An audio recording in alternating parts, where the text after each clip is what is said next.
you know that our president, Barack Obama, and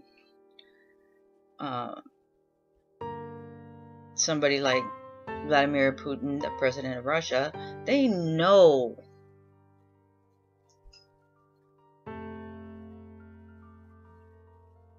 what is going on. They are privy to most information. Whatever Barack Obama doesn't have a security clearance for, if he would be a little bit nicer to Vladimir Putin, maybe he would, get extra intelligence. You know what I mean? I mean,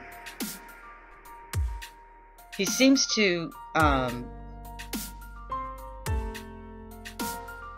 be Captain Save-A-Ho for these countries that we have that are being oppressed and occupied.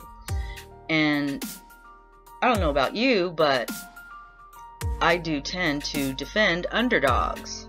I mean, nobody likes a bully, right? And that's how I feel, most people in this country are. We don't like to see anybody bullied. We will come to their aid. And we're not doing it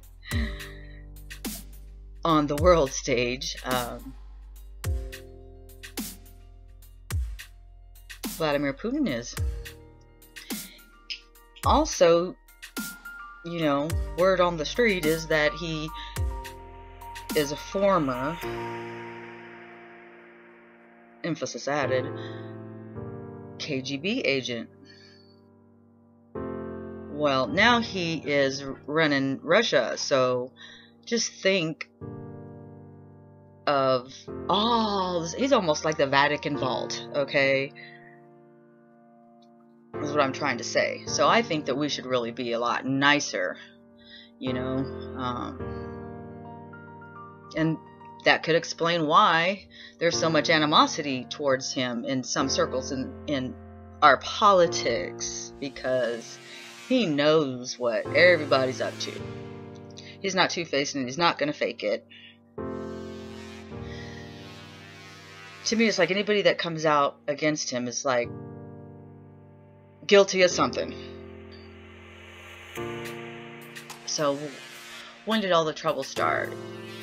48, 47. Right after the World War II, the Nazi War.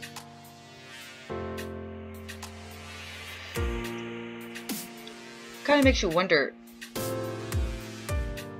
well, if we went to war against Nazi Germany, Hitler, that philosophy, and freed the Jews,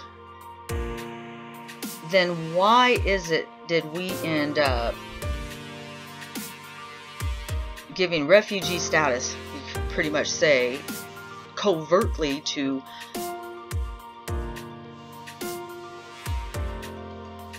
those guys? Why did we do that? And why are we going to play stupid? We, I mean the United States. I don't know, I don't remember exactly where I saw this or heard it on a radio show, podcast, or saw a documentary about it, but word on the street is that Rouhani, President Rouhani of Iran, was at the embassy. He was part of that whole thing. He was there. He could tell you what really happened from that perspective. Okay, that was a revolution. I mean, think of what's going on in Ukraine, and you have this president who steals the country's money. You get this guy in there, Poroshenko. Is he even really Ukrainian or of Russian descent? I mean, we should check that out, because he doesn't act like it.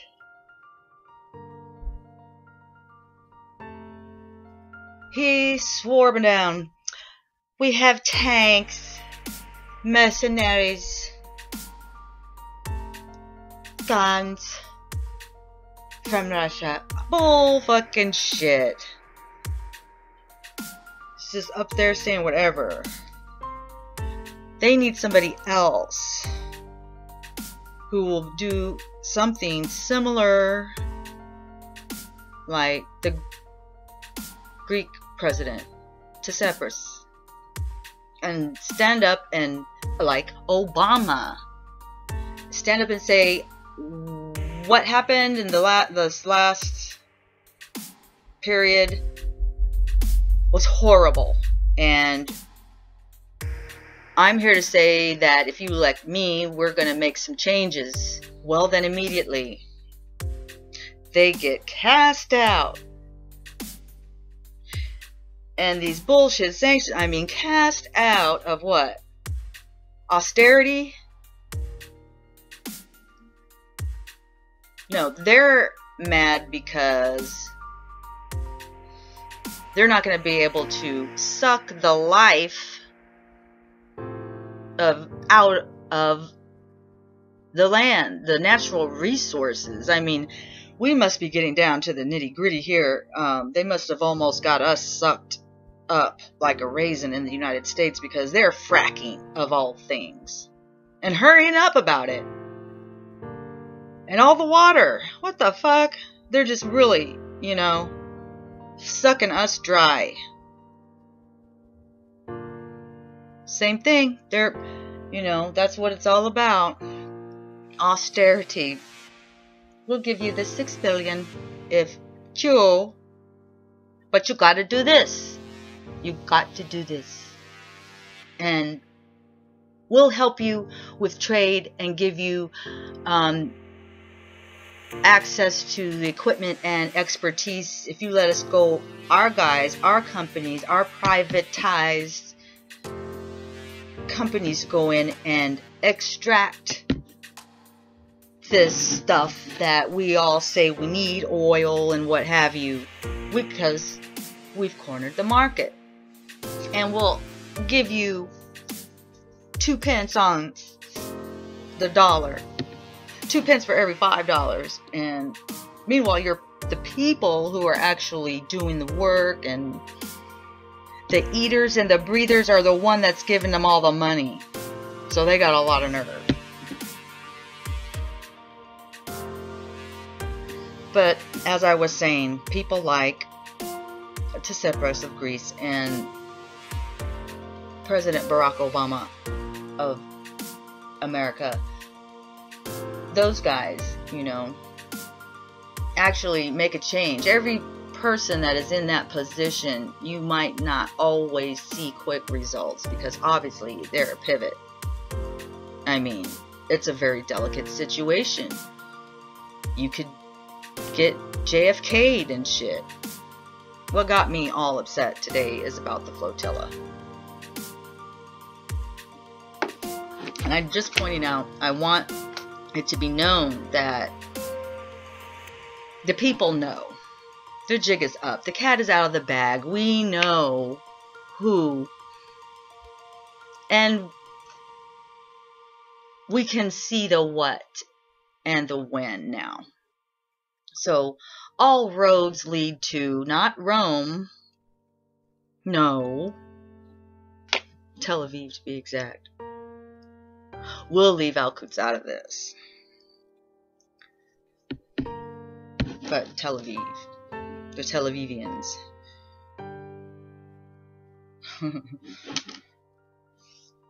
All roads lead back there, and it's not very nice, and everybody knows it.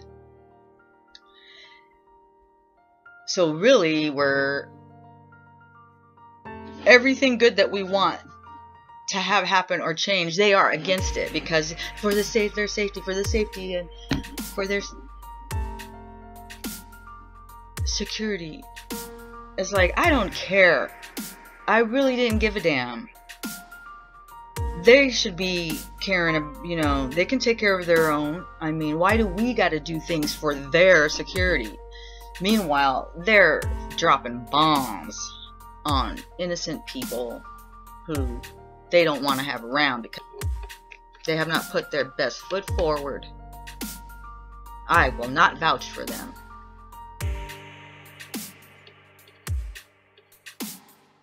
So you gotta know that President Obama, Putin, Rouhani,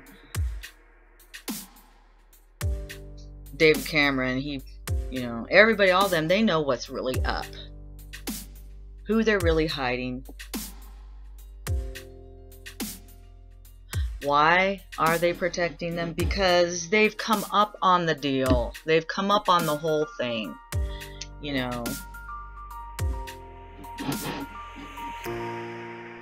So everybody's blackmailing everybody else. Meanwhile, this big old elephant is in the room. So it's okay, President Obama. It's time to be blunt. Just say, I know things have seemed a little wishy-washy in Washington lately, and that's because it's like this. They are not our friends. I'm trying to do everything to extricate us and fix what happened over there at the same time, because actually we're responsible.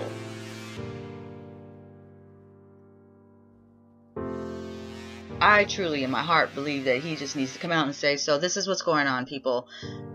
This is why they're mad at me, and this is what's going on. So make up your mind and cast them out of this country, because the longer the lie is allowed to stand in the room, it is going to be used in their favor. And we just can't have that anymore.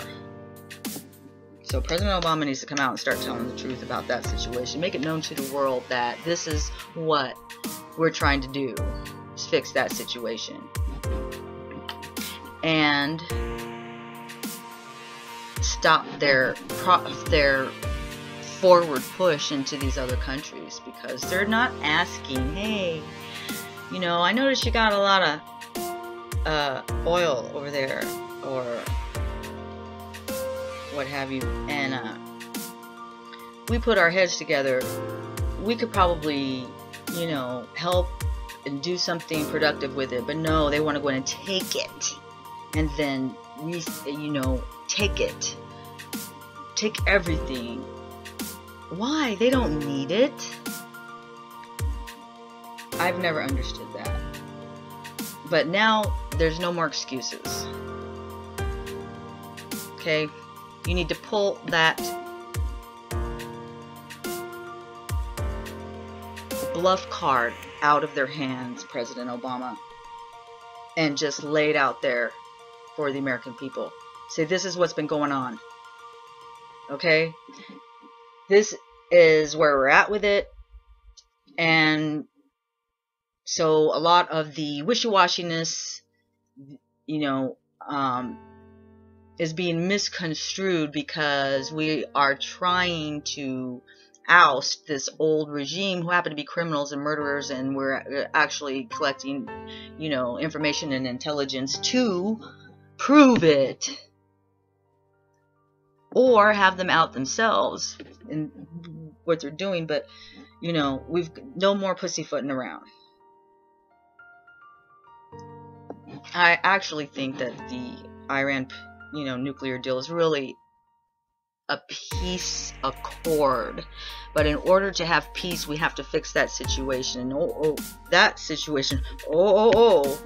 In order to fix that situation, we would have to fix it here too.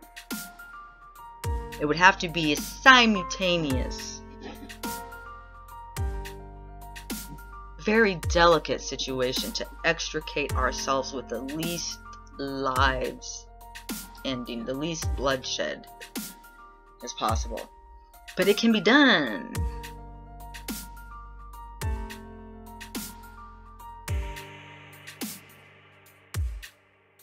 It's easy to see who the good guys and the bad guys are now.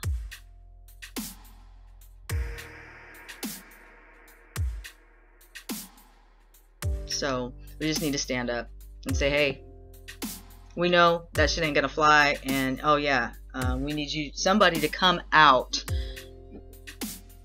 on CNN. There needs to be hoopla about it. I can't believe that, you know, but it has to be someone who is up there currently and actually make a statement and have the plan already to say, and this is what we're going to do about it, and this is what we're doing, and it actually being done. Yes. Oh yeah. Oh yeah. Russia says that they're going to be, yeah. Russia will be here if we need them. Or Iran's got that part covered. Okay, because let me tell you, them motherfuckers have infiltrated. When I say motherfuckers, I'm talking about the Zionists over there in Tel Aviv. They're everywhere. And they like to pretend they're everybody else. Well, they've been outed, and that needs to be done. It needs to be done. Then we can all get real. You know, none of this bullshit. Oh, they're sowing, they want to wipe us off, and no sowing mass destruction seeds. None of that is going on at all.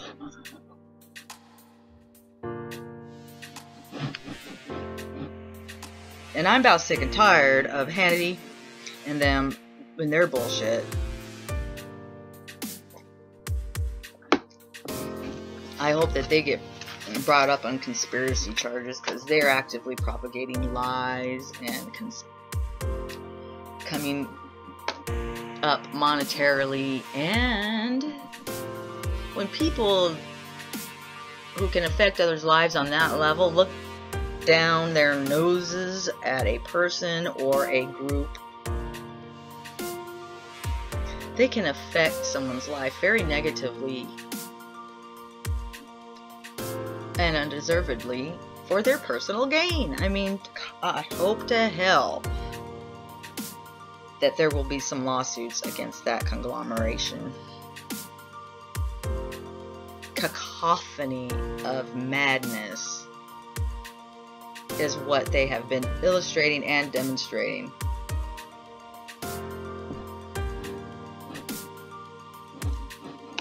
So we need to fix that situation. Sooner we do, the better, you know. And I really do admire their courage, you know, for being committed to get it done. It's timing. It has to, you know, and all that. And sometimes they can't just come out right out and say, but, you know, I think that it needs to be known. You know, that's why it seems like, you know, we are undecided over here, you know, because you can clearly see that President Obama does not want to go in Syria and all them places, okay? We know how he feels. Yeah, that has not changed.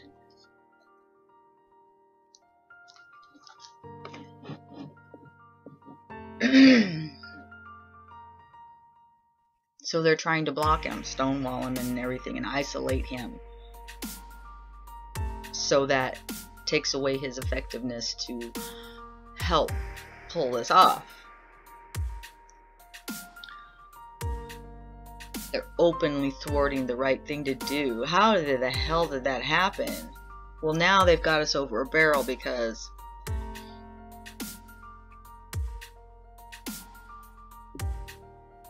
they've got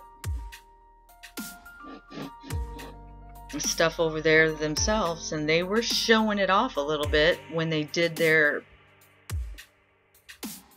horrible genocide last summer.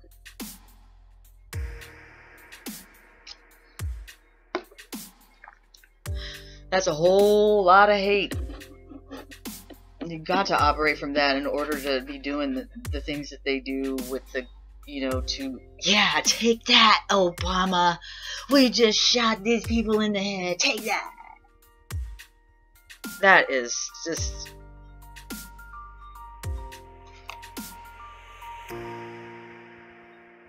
no love, no caring for, concern for any other. And why all the hate, man? Why you gotta hate? They do. Maybe it's fear. I don't know, but they don't like us. They don't like anybody.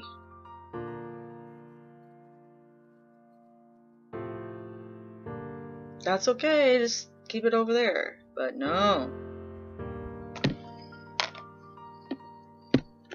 Anyways.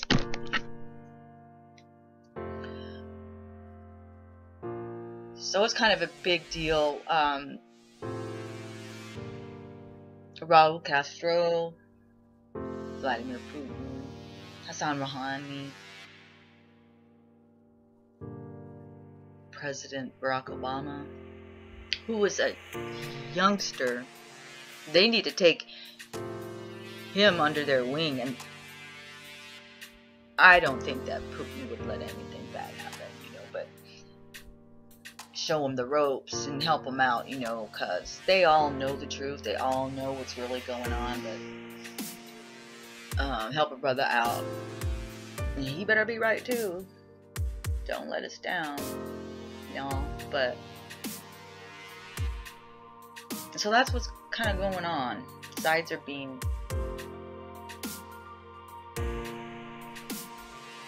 chosen. A couple of years ago, I said that we're gonna switch allies. Everything is gonna turn upside down, because you finally figure out who your friends are, right? And sooner or later, love will win, and right has to be done. Justice will be, because we have liberty. We should give justice to all. Justice is not some frilly la la la thing. Justice could mean that, if you did something wrong, you will have to, take responsibility for that. And justice is, if you were wronged, you will be compensated for it.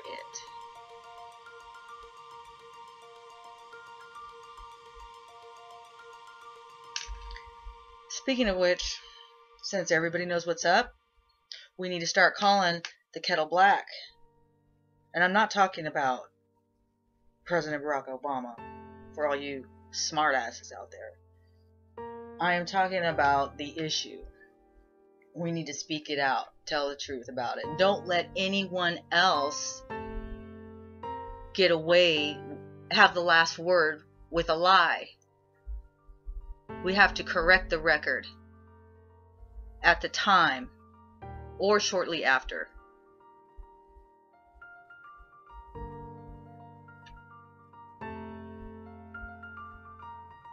Because they've been getting away with murder, while everyone is so hush hush about it all. Fuck that shit, okay? They are not our friends anymore, and we're trying to right wrongs that have been done in our names because of that realization. But we can't do wrong either. And those that are fighting the good things, the reparations, not for just slavery, but, the Palestinians certainly deserve reparations as well. And the countless other genocides that have happened. Everyone. Oh yeah, one other thing I wanted to mention is that when you're on a political chessboard and the stakes are this high, sometimes you have to use a little reverse psychology. Well, you're not really fooling them, but they're forced to take an opposite position. Because it's in the public, on the public record. So sometimes when you hear, things like, take the Syrian gas incident, they made it seem like President Obama was wanting to go over there and bomb Assad and those people. But no, he didn't. He knew that the only way that he could get them not to do it even have a hard time doing it covertly, is for him to come out and say, oh, okay, well, let's have a vote on it in Congress, and let's see about that red line. His red line was not if the weapons were used. Okay? His red line was not that. You guys should go back and listen carefully. Anyways, so it forced them. It flushed out the rats. Oh, how come you're not gonna actually have a vote, which you're supposed to do, and actually get everything on paper, and yeah, we're actually gonna make a legal declaration of WAR or whatever was going on. Oh, what, Congress? How come you do not want to have a vote on whether or not we are going to go to war against ISIL, and whatever they're called? But we know who they are. We need to put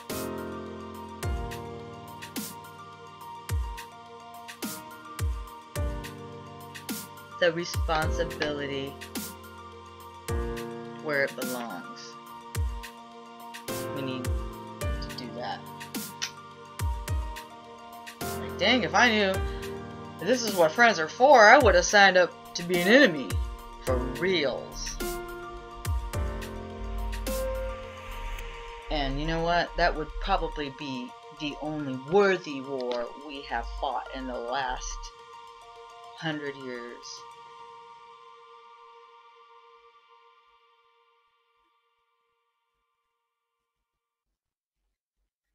This has been Me the People. Gee, Ethel, thanks. It's times like this when you know what friends are for. If I'd known this is what friends are for, I'd have signed up as an enemy.